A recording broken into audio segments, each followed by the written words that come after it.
Good morning students. आज हम पढ़ेंगे कक्षा 10th मैथ्स के इम्पोर्टेंट क्वेश्चन। तो हमारा पहला सवाल है 59, 28, 37 भाग 119 हमें द्विजांक सूत्र से करना है। तो सबसे पहले हमें क्या करना है, जो भाजक है उसका द्विजांक और मुख्यांक का चयन करना है। तो यहाँ पर जो भाजक है 119, तो 119 का चरम अंक ये तो कहलाएगा द्विजांक। तो द्विजांक यहाँ पर 9 है। शेष जो अंक है निखिलम अंक वो कहलाएंगे मुख्यांक। तो मुख्यांक यहाँ पर है 11। जहाँ पर भी हमें भाग करना है उसके 3 खंड करेंगे। तो पहले खंड में यहाँ पर लिखेंगे द्विजांक और यहाँ पर लिखेंगे मुख्यांक। आधार स्थान पर मुख्यांक, घात स्थान पर द्विजांक। तो हमारा मुख्यांक है 11, द्विजांक है 9। चरम अंक में हमने 1 अंक लिया, यानी द्विजांक में हमने 1 अंक लिया। तो भाज्य का अंतिम अंक तो इसमें रखेंगे, बचे अंक इसमें रखेंगे। 59, 28, 3। अब 11 का भाग 59 में देना है हमें। तो 11 का भाग 59 में देंगे तो 11 5 55। अब 59 में से 55 जाएगा तो शेष हमारा रहेगा 4। अब 4 को हमें यहाँ लिखना होगा तो यहाँ पर आ जाएगा 42 और 11 5 55, 5 यहाँ लिखेंगे। अब ये तो नया भाज्य बना हमारा। अब संशोधित निकालने के लिए हमें यानी कि द्विजांक को जो पहला हमारा ये अंक है 5, 5 को इससे गुणा करेंगे। भागफल का जो अंक है इसको द्विजांक से गुणा करेंगे तो 9 पंजू 45। अब 42 में से 45 नहीं घट रहा, यानी माइनस का आ रहा है। तो इसका मतलब हमने जो भाग दिया है वो गलत दिया है। तो हमें भाग को कम करना है, यानी कि भाग 4 पर देना है। तो हम भाग 4 पर देंगे तो 11 चौका 44। अब 59 में से 44 जाएगा तो 15 रहेगा। अब यहाँ पर हमें 15 यहाँ पर 2 से पहले लिखना है। तो अब ये हमारा नया भाज्य बना। नया भाज्य हमारा आया 152। अब इसका हमें संशोधित भाज्य निकालना है। तो संशोधित निकालने के लिए हमें भागफल के अंक को द्विजांक से गुणा करके घटाना है। तो 9 गुणा में 4, तो 152 में से 36 गए तो शेष रहेंगे 116। अब ये हमारा नया यानी संशोधित भाज्य बना। अब 116 में हमें 11 का भाग देना है। तो 11 का भाग 116 में देंगे तो 11 9 99, शेष आ जाएगा यहाँ पर 17। तो 17 को यहाँ पर लिखेंगे 8 से पहले, तो ये आएगा 178। नया भाज्य हमारा बनेगा 178। अब 178 में हमें 9 को 9 से गुणा करके घटाना है। 9 नाम का 81, तो 178 में से 81 जाएगा तो ये बचेगा 97। अब 11 का भाग 97 में देना है। 11 88। अब यहाँ पर शेष बच गया 9। 9 को यहाँ पर लिखना है 3 से पहले। तो नया भाज्य हमारा बना 93। अब 93 में हमें क्या करना है, 9 को 8 से गुणा करके घटाना है।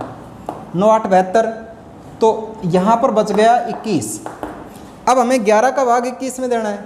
तो 11 का भाग 21 में देंगे तो 1 पर जाएगा। तो यहाँ पर 21 में से 11 जाएगा तो 10 बचेगा और 10 यहाँ पर 7 से पहले लिखेंगे। अब अंतिम खाने में ये लिखेंगे तो यहाँ पर हमें भाग नहीं देना। अब हमें अंतिम शेषफल निकालना है। तो क्या करेंगे हम, 107 हो गया। अब 107 में हमें 1 को 9 से गुणा करके घटाना है। तो 107 माइनस 1 गुणा में 9, तो ये आ जाएगा 98। तो ये जो 98 है ये शेषफल माना जाएगा और ये भागफल माना जाएगा। तो हमारा भागफल तो आया 4981 तथा शेषफल आया 98। अब इस सवाल में हमें संकेत भी लिखने होंगे। अब संकेत हम कैसे लिखेंगे समझिए।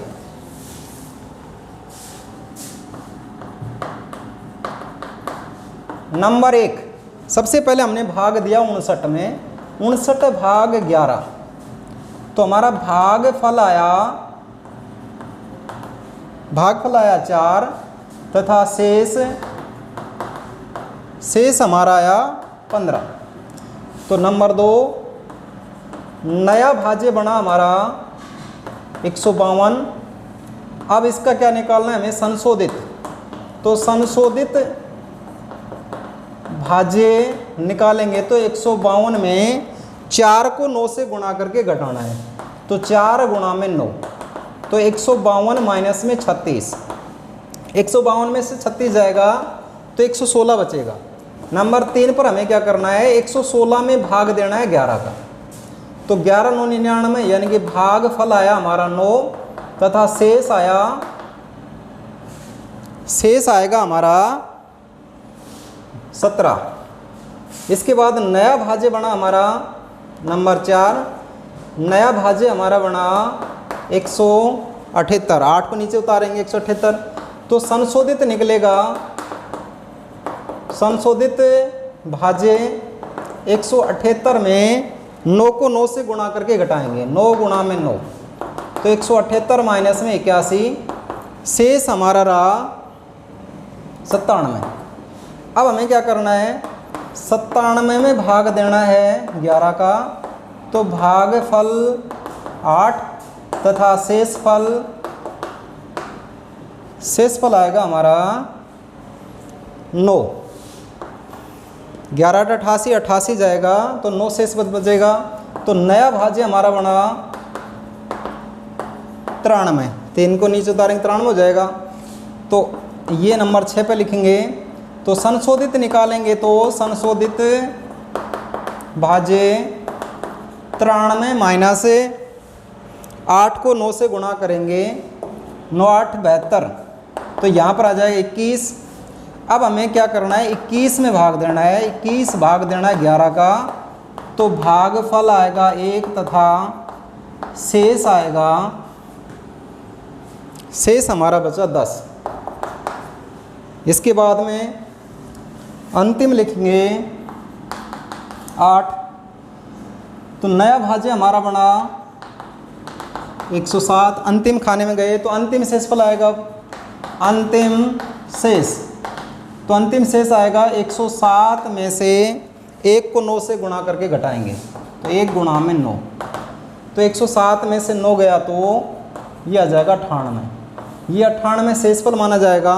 तो आगे लिखेंगे अतः भागफल हमारा 4981 तथा शेषफल 98। तो इस तरीके से इसको पूरा करेंगे। तो ये 3 नंबर का सवाल आ सकता है। अगला सवाल देखिए, घनमूल ज्ञात करना है।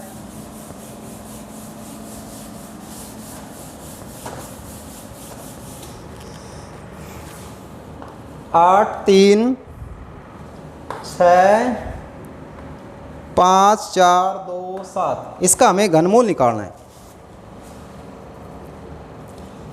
तो घनमूल निकालेंगे तो सबसे पहले हमें क्या करना है, इस साइड से 3 3 का जोड़ा बनाना है। तो यहाँ पर 3 अंकों का जोड़ा, ये 3 अंकों का, ये यहाँ पर 1 अंक, यहाँ पर डबल जीरो लगा देंगे, 3 अंक हो जाएगा। ये हमें इसको ऐसे रहने दें। अब इस 8 में भाग देना है, और भाग भी किस संख्या का देना है, जिसका घन करने पर 8 है। तो इसका मतलब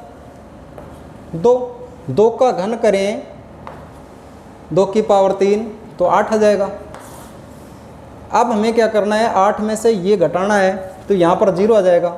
अब यहाँ पर क्या ये जो 3 है ना, ये 3 गुणा में आ जाएगा, और यहाँ 2 की पावर कम होती जाएगी। 3 की 1 कम करेंगे तो 2 की पावर 2।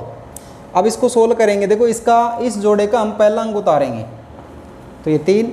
अब इसको सोल्व करेंगे, 2 का वर्ग 4, 4 को 3 से गुणा करेंगे 12। अब 12 का भाग इसमें देना है, अब 12 का भाग इसमें देना है 3 में।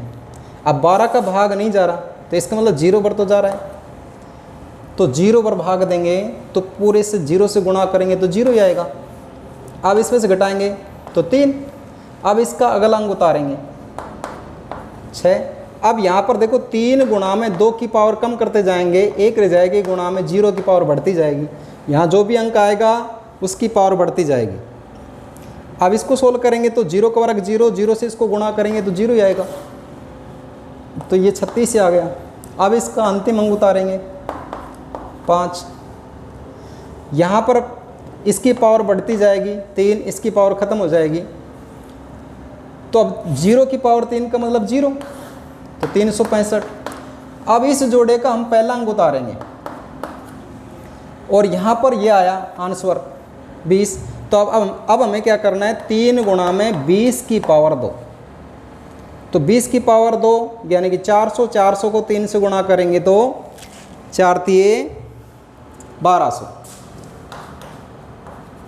तो 1200 का भाग इसमें देना है। तो 1200 को देखिए ये 3600 है, 3600 के लगभग है, तो 12 3 36 यानी 3 बार चला जाएगा।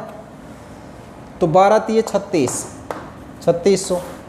तो अब इसमें से घटाएंगे 4 5, 6 में 6 गया तो 0, 3 में से 3 गया तो 0। अब इसका अगला अंक उतारेंगे 2।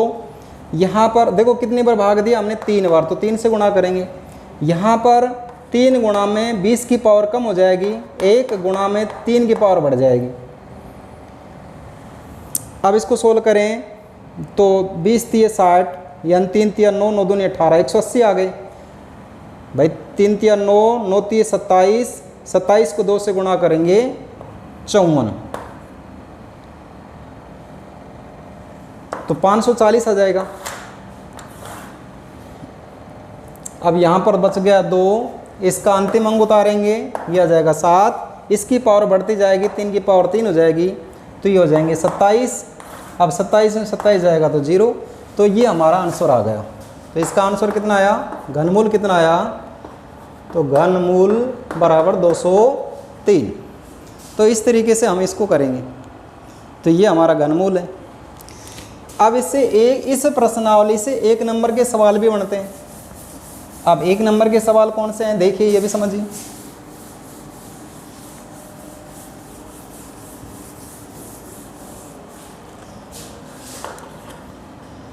जैसे प्रश्न ये आ जाए 518 गुणा में 588, इसमें लिखा आएगा उपयुक्त सूत्र का उपयोग करते हुए इसका गुणन कीजिए।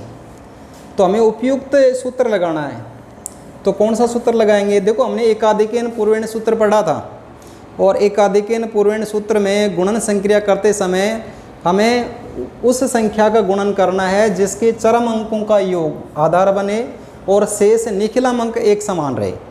तो यहाँ पर देखो चरम अंक 8 है, यहाँ पर 8, यहाँ पर हम 12 ले लेते हैं, यानी 512 गुणा में 588। इसका चरम अंक 8 है, इसका 2 है, तो 8 + 2 ये कितने आए, 10। अब शेष यहाँ पर 58 है, यहाँ पर 51 है, एक जैसा नहीं है। तो अब हम क्या करेंगे, चरम अंक यहाँ पर 2 लेंगे, तो यहाँ पर भी 2, तो 88 प्लस में 12, तो ये आ जाएंगे 100। अब शेष अंक देखिए यहाँ पर 5 है, यहाँ पर भी 5 है, तो इसका मतलब ये हमारा सूत्र काम करेगा यहाँ पर। अब सूत्र क्या है समझिए, निखिलम अंक गुणा में निखिलम अंक प्लस में 1 ओब्लिक चरम अंकों का गुणनफल। ठीक है। अब यहाँ पर 5 और 1 कितने हुए, 6। अब 12 को 8 से गुणा करें, 12 × 96, 12 × 96 और 9 105, 6 × 30, 1056। अब इसको एक साथ लिख देंगे। तो इस तरीके से हम करेंगे। प्रश्न ऐसा भी आ सकता है जैसे 42 का वर्ग, उपयुक्त सूत्र का उपयोग करते हुए 42 का वर्ग कीजिए। तो 42 का वर्ग, देखो आपने अनुरूपेण सूत्र पढ़ा था, अनुरूपेण सूत्र ये था 1 का वर्ग ओब्लिक 2ab b का वर्ग। तो ऐसा फार्मूला है, ये a है ये b है। तो हम इसको सोल्व करेंगे तो 4 का वर्ग 2 गुणा में 4 गुणा में 2 और 2 का वर्ग, तो 4 का 16 हो जाएगा, 4 दूनी 8 दूनी 16, 2 का 4। अब ये तो 4, 16 में 6, एक असल इसमें जुड़ जाएगी, 1764 आ जाएगा।